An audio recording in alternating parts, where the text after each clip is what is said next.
Hello बच्चों, Narayan supporting class में आपका स्वागत है। आज हम स्टार्ट करेंगे क्लास 10 का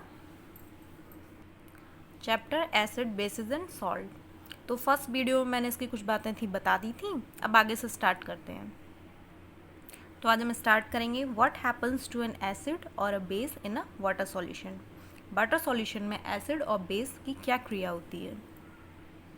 तो बच्चों, सारे जो एसिड्स हैं वो वाटर सॉल्यूशन में H कैटाइन को रिलीज़ करते हैं। कैटाइन होता है पॉजिटिव आयन, मतलब H पॉजिटिव को हम H कैटाइन भी बोल देते हैं। तो अब हम इसका एग्जांपल देखते हैं कि HCl को अगर हमने वाटर में डाला तो H3O, मतलब इसको हाइड्रोनियम आयन बोलते हैं, प्लस Cl नेगेटिव। जैसा कि मैंने आपको पहले बताया था कि जो एसिड्स होते हैं वो वाटर की प्रेजेंस में H कैटाइन को रिलीज़ करते हैं। अब ये जो H कैटाइन है वो अकेले एग्जिस्ट नहीं कर सकता, इसलिए वाटर मॉलिक्यूल के साथ मिलकर हाइड्रोनियम आयन बनाता है, जिसकी रिएक्शन आपको नीचे दे रखी है। ये आपका H कैटाइन है, ये H2 है, दोनों मिलकर क्या बना रहे हैं, हाइड्रोनियम आयन। आपको ये चीज़ क्लियर हो गई होगी कि जो एसिड्स हैं वो वाटर की प्रेजेंस में H कैटाइन को रिलीज़ करते हैं और बाद में वो हाइड्रोनियम आयन बनाते हैं।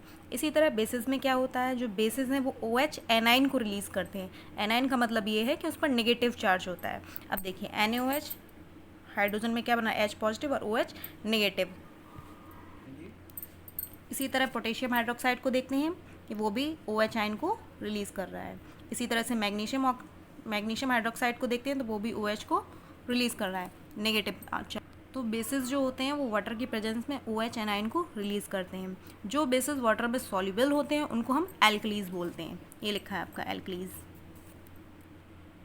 बच्चों, एक इंपॉर्टेंट बात यह है, the process of dissolving an acid और a base in water is highly exothermic burn.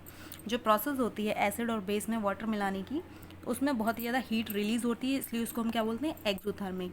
जिस भी रिएक्शन में हीट रिलीज़ हो रही है तो उस रिएक्शन को हम बोलते हैं एक्सोथर्मिक, जिसमें हीट जो है वो रिलीज़ हो रही हो। और जिसमें हीट और जिस रिएक्शन में हीट और एनर्जी का कंजप्शन होता है, मतलब उसमें से बाहर नहीं निकलती है, तो उस रिएक्शन को हम बोलते हैं एंडोथर्मिक रिएक्शन। तो हमें ये चीज़ याद रखनी है कि अम्ल को सदैव धीरे धीरे और जल को लगातार हिलाते हुए जल में मिलाना चाहिए, क्योंकि अगर हम कंसनट्रेटेड एसिड में हम जल को मिलाते हैं तो जो रिएक्शंस है वो बहुत ही ज़्यादा एक्सोथर्मिक हो जाती है, जिसमें टेम्परेचर ज़्यादा होने के कारण दुर्घटना होने के चांसेस ज़्यादा रहते हैं। अब हम इसको पढ़ते हैं, हाउ स्ट्रॉन्ग आर एसिड और बेस सॉल्यूशन। तो चलिए स्टार्ट करते हैं। A scale for measuring hydrogen ion concentration in a solution called pH scale. ये रहा आपका पीएच स्केल। किसी विलयन में उपस्थित हाइड्रोजन आयन्स की कंसंट्रेशन ज्ञात करने के लिए पीएच स्केल का यूज़ किया जाता है। ये रहा आपका पीएच स्केल, जहाँ 0 से लेकर 14 तक मार्किंग होती है।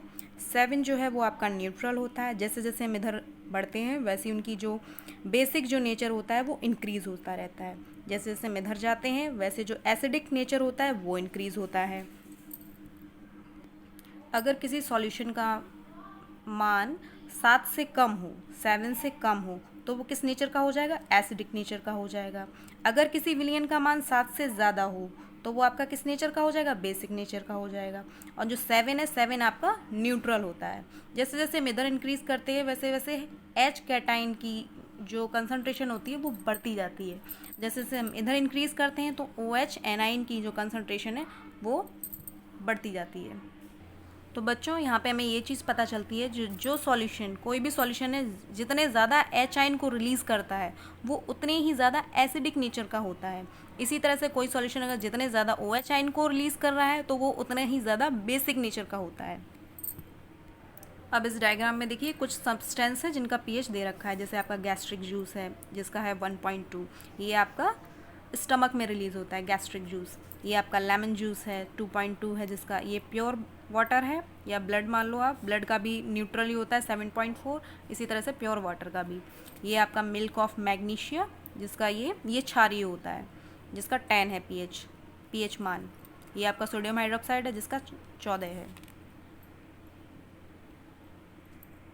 तो अब हम पढ़ते हैं importance of pH in daily life. इसमें भी हम पढ़ते हैं are plants and animal pH sensitive. क्या जो प्लांट्स एंड एनिमल हैं वो पीएच सेंसिटिव होते हैं? हाँ, ज़रूर होते हैं। जब भी रेन वाटर है उसकी जो पीएच वैल्यू है 5.6 से अगर कम होती है तो वो कैसी हो जाती है? एसिड रेन हो जाती है। जब ये एसिड रेन रिवर में जाती है तो रिवर का भी पीएच वैल्यू है उस वो कम कर देती है। तो इससे क्या होता है, जो भी एक्वेटिक लाइफ है वो थोड़ी डिस्टर्ब हो जाती है। अब हम पढ़ते हैं पीएच इन अवर डाइजेस्टिव सिस्टम। तो बच्चों, आपको पता होगा कि जो हमारा स्टमक है वो HCl रिलीज़ करता है, मतलब हाइड्रोक्लोरिक एसिड रिलीज़ करता है। हाइड्रोक्लोरिक एसिड क्या करता है? फूड के डाइजेशन में मदद करता है। लेकिन कभी कभी इनडाइजेशन की वजह से ये जो HCl है वो ज़्यादा अमाउंट में रिलीज़ हो जाता है, जिसकी वजह से हमें एसिडिटी हो जाती है। उसके बाद जब हम एंटासिड ले लेते हैं, जैसे मिल्क ऑफ मैग्नीशिया और भी हैं, इनको हम ले लेते हैं तो वो एसिड की ज़्यादा मात्रा को न्यूट्रलाइज कर देता है। इसी तरह जो हमारे माउथ है उसका जो पीएच है अगर 5.5 से कम होता है तो जो हमारा टूथ इनेमल होता है वो डिके होने लगता है। तो बच्चों, आज की क्लास में हम इतना ही रखेंगे। आपको वीडियो कैसी लगी कमेंट करके ज़रूर बताइए। Thank you.